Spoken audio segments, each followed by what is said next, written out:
नमस्कार विद्यार्थी मित्रांनो, ग्रो अकॅडमी या यूट्यूब चॅनलवर तुमचे मनापासून स्वागत आहे। आपण आजच्या या व्हिडिओमध्ये शिक्षक अभियोग्यता चाचणीबद्दलचा संपूर्ण अभ्यासक्रम पाहणार आहोत।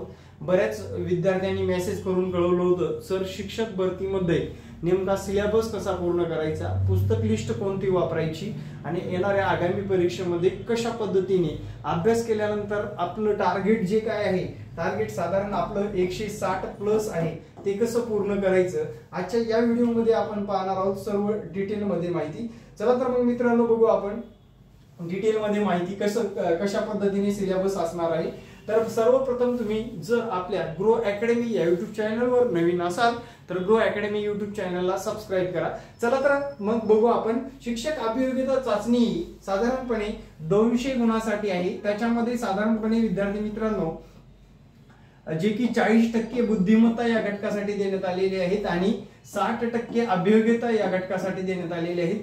40% म्हणजे साधारणपणे 80 मार्क आणि जे की 120 मार्कासाठी तुमचं जे का अभियोग्यता चाचणी असणार आहे। 120 मार्कामध्ये मराठी असेल, इंग्रजी असेल, त्यानंतर गणित असेल, त्याच्यानंतर जे की बालमानसशास्त्र असेल, त्यांना प्रत्येकी 30-30 जीएस जीके साठी 30-30 गुण देण्यात आलेले आहेत। आणि सर्वात मेजर आणि महत्त्वाचा पार्ट म्हणजे आपला 40% सिलेबस म्हणजेच जे की साधारणपणे 80 मार्काला बुद्धिमत्ता आणि 30 मार्काला गणित, अशा पद्धतीने 110 मार्काचं नियोजन आपल्याला करणं गरजेचं आहे। या 110 मार्कापैकी किमान 100 प्लस मार्क कसे मिळवता येतील आपल्याला ते पाहणं खूप गरजेचं आहे। चला मित्रांनो, या परीक्षेची रूपरेषा कशी असणार आहे ते पाहू आपण। सर्वप्रथम या परीक्षेसाठी सर्वात महत्त्वाचं म्हणजे तुम्हाला रूपरेषा माहित असणं गरजेचं आहे। आणि येथे बघा, सर्वात महत्त्वाची ही परीक्षा ही साधारणपणे 3 लँग्वेज मध्ये म्हणजे 3 भाषांमध्ये, पहिली लँग्वेज असणार आहे मराठी, दुसरी उर्दू आणि तिसरी इंग्रजी। आता काही विद्यार्थी उर्दू जाणतात, उर्दू मध्ये त्यांना सर्व भाषा कळते, समजते, पण त्यांना मराठी जमत नाही, त्या विद्यार्थ्यांनी इंग्रजी सुद्धा फॉलो करून कोणत्याही भाषेमध्ये तुम्ही पेपर दिला तरी तुमचे मार्क पूर्ण संस्थेसाठी किंवा इतर कुठल्याही शिक्षण संस्थेसाठी लागू असतील असं काही नाही। लँग्वेज मॅटर करत नाही, तुमचे मार्क मॅटर करतात। तुम्हाला मार्क किती आहेत, 150 आहेत का 160 आहेत, 140 आहेत का 130 आहेत, त्यानुसार तुमचं मेरिट ठरत असतं आणि त्या मेरिट वर तुमची ही परीक्षा पास होता येतं। चला मग याची रूपरेषा पाहू। सर्वात प्रथम 3 लँग्वेज मध्ये आपल्याला ही परीक्षा देता येणार आहे। चला त्याच्या पुढे जाऊन आपण शिक्षक अभियोग्यता चाचणीसाठी अभियोग्यता या घटकासाठी 120 गुण देण्यात येणार आहे। 120 मधले गुण बघा विद्यार्थी मित्रांनो, 120 गुणांचं विभाजन कसं असणार आहे ते सांगतो। सर्वात प्रथम 120 मध्ये तुम्हाला मराठी आणि इंग्रजी या विषयासाठी साधारणपणे 30 गुण देण्यात आलेले आहेत। त्यानंतर गणितीय क्षमता या विषयासाठी म्हणजे मॅथ साठी साधारणपणे तुम्हाला 30 गुण देण्यात आलेले आहेत। त्यानंतर बालमानसशास्त्र व बालमानससाठी तुम्हाला साधारणपणे 30 गुण देण्यात आलेले आहेत। त्याच्यानंतरचा विषय उरतो तो जीएस आणि जीके या विषयासाठी 30 गुण देण्यात आलेले आहेत। अशा पद्धतीने 120 गुणांचं विभाजन असणार आहे।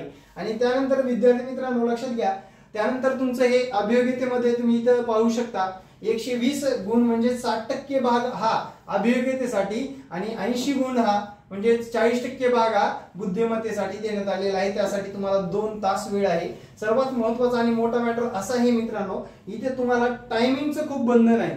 या 2 तासामध्ये तुम्हाला तुमचा पेपर कव्हर होणं खूप गरजेचं आहे। आणि ज्या विद्यार्थ्याचा टाइम मॅनेजमेंट जमलं त्या विद्यार्थ्यांनी खऱ्या अर्थाने तो पास होत असतो। त्यासाठीच आपण ऑनलाईन क्लासच्या माध्यमातून विद्यार्थ्यांना मार्गदर्शन करतोय। महाराष्ट्रातील तमाम आणि महाराष्ट्रातील नंबर 1 चा क्लास लाईव्ह प्लस रेकॉर्ड आणि कितीही वेळेस पाहू शकतो आपण, असा एकमेव क्लास म्हणजे आपला ग्रो अकॅडमीच्या माध्यमातून चालवला जातो। त्यासाठी संपर्क क्रमांक सुद्धा माझा इथे दिला जाईल, 9665484048 या संपर्क क्रमांकावर संपर्क साधून तुम्ही सर्व माहिती मिळवू शकता। शक्यतो व्हॉट्सअप करा किंवा कॉल केला तरी हरकत नाही, पण कॉल केल्यानंतर रिसीव्ह झाला नाही तर तुम्ही व्हॉट्सअप सुद्धा करू शकता। त्याच्या पुढील सिलेबस आपल्याला पाहिजे, नेमका सिलेबस कसा असतो। आता विद्यार्थी मित्रांनो लक्षात आला असेल तुमच्या की सर्व गोष्टी अशा पद्धतीने असणार आहेत। 2023 मध्ये आता बुद्धिमत्ता हा भाग जर विचारात घेतला 80 गुणांसाठी आहे आणि 80 गुणांसाठी आपल्याला नेमका कोणता भाग विचारला जाणार आहे, कोणत्या भागावर जास्त प्रश्न विचारले जाणार आहेत आणि त्यातले काही टॉपिक, महत्त्वपूर्ण टॉपिक आपण इथे घेतलेले आहेत. तर बघा, त्यातला एक महत्त्वपूर्ण टॉपिक म्हणजे गणितीय क्षमता. या घटकासाठी तुमचे 30 प्रश्न असणार आहेत. लक्षात घ्या, 30 प्रश्न या घटकावर. गणितीय क्षमतामध्ये शेकडेवारी आली, नफा तोटा आला, काळकाम वेग आला, वयवारी आली, या सर्व घटकावर तुम्हाला किती क्वेश्चन विचारले जातील? साधारण 30 प्रश्न विचारले जातील. त्यानंतरचा विषय आहे बुद्धिमत्तेचा. तर्क क्षमता, वेग आणि अचूकता. या घटकामध्ये तुम्हाला अक्षरमाला असेल, त्यानंतर संख्या मालिका असेल, त्यानंतर तुम्हाला जे की संख्या सिरीज असेल, त्यानंतर व्हिज्युअल आकडे विचारले जातात, व्हिज्युअल आकडे दिले जातात, त्याच्यावर तुमचे प्रश्न अवलंबून असणार आहे. म्हणजे तुम्हाला आकृत्या असतील, म्हणजे सर्व बुद्धिमत्ताचा भाग आला. त्याच्यामध्ये तुमची बौद्धिक चाचणी चेक केली जाते. त्यासाठी 80 गुण देण्यात येणार आहेत मित्रांनो. किती? 80. आणि या दोघांचा जर विचार केला, हा सर्वात मेजर आणि महत्वाचा पार्ट आहे आणि 110 गुण तुमचे याच्यावर अवलंबून असणार आहे. त्यानंतरचा विषय आहे इंग्रजी आणि भाषा, मराठी भाषा. यासाठी सर गुण किती असतील? साधारणपणे 30. पण या दोन्हीमध्ये एक वैशिष्ट्यपूर्ण असं आहे, तुम्हाला इंग्रजीचं व्याकरण किंवा मराठीचं व्याकरण ट्रेंडिंग नुसार विचारलं जात नाहीये. सध्या सर्वाधिक भर हा शब्दसंग्रह या घटकावर असल्यामुळे या 30 प्रश्नापैकी 20 प्रश्न तुमचे शब्दसंग्रह या घटकावर असणार आहेत. त्यामुळे विद्यार्थी मित्रांनो लक्षात घ्या, या सर्व गोष्टी करताना तुम्हाला मराठी आणि इंग्रजीचा शब्दसंग्रहावर किती भर द्यायचंय हे याच्यातून निष्पन्न होतंय. त्यानंतरचा विषय आहे अवकाशीय क्षमता, कल, आवड, समायोजन, व्यक्तिमत्व विकास व परिसर अभ्यास.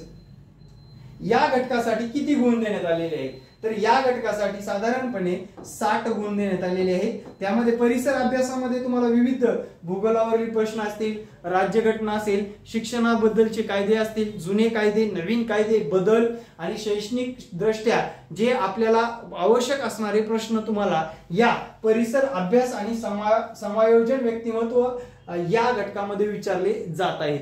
आता विद्यार्थी मित्रांनो लक्षात घ्या, तुम्ही सर्वाधिक परीक्षण म्हणजे बालमानसशास्त्र या घटकाचं काय विचारलं जातं, कोणते बुक वापरावे लागतात, कोणत्या बुक मधून चांगला अभ्यास होईल आपला. तर सर्वात महत्त्वाची अशी गोष्ट आहे, बालमानसशास्त्र विद्यार्थी हा केंद्रबिंदू ठेवून तुम्हाला प्रश्न विचारलेले आहेत. मागचे 30 प्रश्नपत्रिकेचा जर तुम्ही अभ्यास केलेला असेल किंवा तुम्ही आता करा, कारण 30 प्रश्नपत्रिका खूप महत्वाच्या आहेत.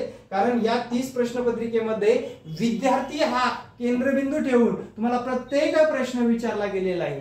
त्यामुळे एक गोष्ट लक्षात घ्यायची आहे, विद्यार्थ्याला केंद्रबिंदू ठेवून जे प्रश्न आपल्याला मागच्या परीक्षेमध्ये विचारले गेलेले आहेत तेच रिपीट होण्याचे चान्सेस आहेत. म्हणून मागच्या प्रश्नपत्रिका संच तुमच्याकडे असणं गरजेचं आहे. त्यानंतरचा विषय आहे मित्रांनो, त्यानंतर तुम्हाला पुढलं अभ्यास नियोजन कसं असलं पाहिजे. आता बुद्धिमत्ता या घटकामध्ये महत्त्वपूर्ण टॉपिक कोणते आहेत ते पाहू. सर्वात प्रथम बघा, महत्त्वपूर्ण टॉपिक आणि आकलन वर प्रश्न विचारले. वर्गीकरण, सांकेतिक भाषा, लयबद्ध मांडणी, संबंध, कूट प्रश्न, क्रम श्रेणी, तर्क व अनुमान. आता या कूट प्रश्नामध्ये साधारणपणे 15 टॉपिक अवलंबून आहेत मित्रांनो. 15 टॉपिक तुम्हाला करणं गरजेचंच आहे. ते आपण क्लासच्या माध्यमातून घेतोच. यासाठी कोणतं बुक बेस्ट ठरणार आहे तुम्हाला? बुद्धिमत्ता या घटकासाठी तुम्हाला अनिल अंकलगी सरांचं पुस्तक वापरायचं सध्याच्या घडीला. कोणतं? अनिल अंकलगी. लक्षात ठेवा, कारण या पुस्तकामधून बरेच क्वेश्चन जसे तसे आलेले आहेत आणि हे पुस्तक तुम्ही रेग्युलर वापरा. कारण आपला हा भाग हा 80 गुणासाठी आहे आणि आपल्याला या 80 गुणांमध्ये किमान 70 गुण तरी मिळवायचे आहेत. ते अभ्यासाचं नियोजन आपण पुढे बघणारच आहोत. चला, त्यानंतरचा विषय आहे टेट एक्झाम 2022 बद्दल काही महत्त्वाचे मुद्दे आपण बघू. आता बुद्धिमत्ता घटकाचा आपण अभ्यास नियोजन केलं, त्याचं बुक कोणतं वापरायचं ते पाहिलं. त्यानंतर वरील 2 घटकावर चाचणी असते. आता विषय ज्ञानावर ही चाचणी घेतली जात नाही. परीक्षा ऑनलाईन असणार आहे, लक्षात घ्या. आता याच्या परीक्षेचे काय काय असणार आहे इथे फक्त चेंज करून घ्या.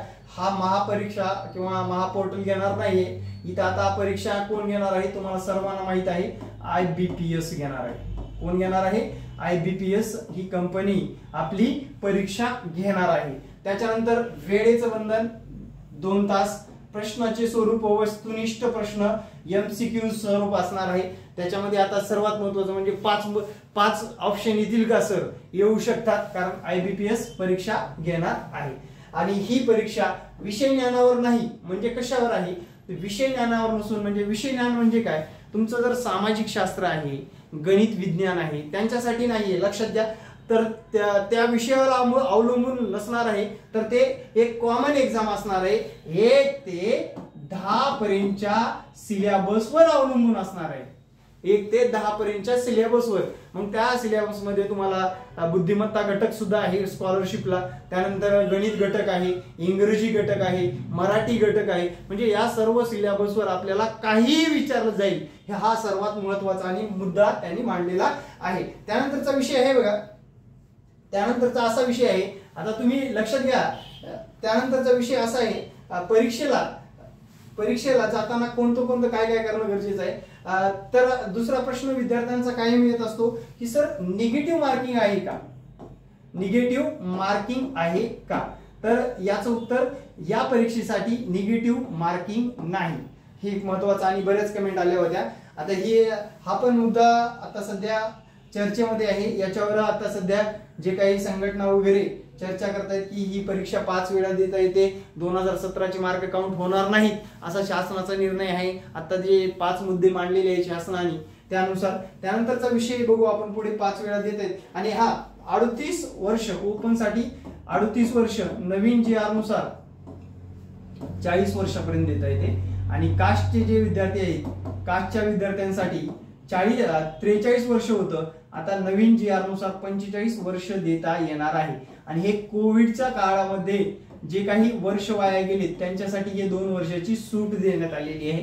पण रेग्युलर तुम्ही जर अजून 2 वर्षांनी व्हिडिओ बघत असाल तर तुम्हाला 38 वर्ष आणि 43 वर्षापर्यंतच ही परीक्षा देता येते. वयाचं बंधन आहे. तुम्हाला TET आयुष्यामध्ये कधीही देता येते, TETला वयाचं बंधन नाहीये, पण तुम्हाला टेट एक्झाम साठी बंधन आकारण्यात आलेलं आहे. त्यानंतरचा विषय बघू मित्रांनो. आता त्यानंतर काय आहे बघा, त्यानंतर आता तुम्हाला कोर्स बद्दल माहिती मिळालीच आहे. तर आपला ऑनलाईन लाईव्ह रेकॉर्डेड कोर्स असणार आहे. म्हणजे तुमचे लेक्चर जे लाईव्ह होणार आणि त्याच तुम्हाला तुमच्या टायमिंग नुसार कितीही वेळेस बघता येणार असे रेकॉर्ड सुद्धा होणार आहेत. आणि आपल्या या कोर्स मध्ये ऑल सब्जेक्ट असणार आहेत. लक्षात घ्या, ऑल सब्जेक्ट प्लस, लक्षात घ्या याच्यामध्ये ऑल सब्जेक्ट असतील. त्याच्यानंतर तुम्हाला ई नोट्स स्वरूपात नोट्स सुद्धा भेटणार आहेत. काय, ई नोट्स सुद्धा दिल्या जाणार आहेत. आणि त्यानंतर तुम्हाला त्याच्या पलीकडे जाऊन तुम्हाला द्यायचं काय, तर पेपर सुद्धा तुमच्याकडून सोडून घेतले जाणार आहे. कधीचे पेपर, 2017ची जी काही रूपरेषा आहे ते, प्लस तुम्हाला सराव पेपर सुद्धा दिले जाणार आहे, जे की गणित असेल, बुद्धिमत्ता असेल, या घटकामध्ये तुम्हाला सराव पेपर खूप महत्वाचे असतात. त्याचे टॉपिक नुसार सराव पेपर सुद्धा आपण घेणार आहोत. अशा पद्धतीने तुमचं व्हाईट बोर्डवर निळ्या पेनने शिकवलं जाणार आहे. आज जस्ट डिजिटल बोर्डवर मी तुम्हाला ही माहिती पोहोचवत आहे, कारण हे सर्व सिलेबस PDF च्या माध्यमातून आपल्याला इथे प्रेझेंट करता यावं म्हणून. त्यासाठी संपर्क क्रमांक सुद्धा देतो मी तुम्हाला. आता संपर्क क्रमांकामध्ये विद्यार्थी मित्रांनो शक्यतो संपर्क क्रमांकावर व्हॉट्सअपच करा, कारण त्यामुळे तुम्हाला सर्व माहिती मिळून जाणार आहे व्हॉट्सअपवर. 9665484048 या संपर्क क्रमांकावर संपर्क साधून तुम्ही सर्व माहिती मिळवू शकता. आणि हा संपर्क क्रमांक व्हॉट्सअप क्रमांक आहे, तसेच कॉल क्रमांक सुद्धा आहे. आणि विद्यार्थी मित्रांनो, आगामी शिक्षणामध्ये केरळ पॅटर्ननुसार आणि IBPS च्या धर्तीवर आपण येणाऱ्या काळामध्ये 100% देऊन चांगल्या प्रकारे मार्गदर्शन देणार आहोत. तर महाराष्ट्रातील तमाम शिक्षण भरतीमध्ये गृह अकॅडमीच्या माध्यमातून 1000 विद्यार्थ्यांना मार्गदर्शन करून येणाऱ्या सेवेमध्ये आपला सहभाग नोंदवण्यासाठी गृह अकॅडमी तुमच्या सेवेत कायम असणार आहे. तर सिलेबस समजला असेल आणि तुमच्या काही अडचणी असतील तर नक्कीच मला कमेंटमध्ये सांगायला विसरू नका. त्यानुसार आपण नवीन व्हिडिओ आणि नवीन माहिती देत राहणार आहोत. तर विद्यार्थी मित्रांनो, भेटू नेक्स्ट व्हिडिओमध्ये. धन्यवाद. जय हिंद, जय महाराष्ट्र.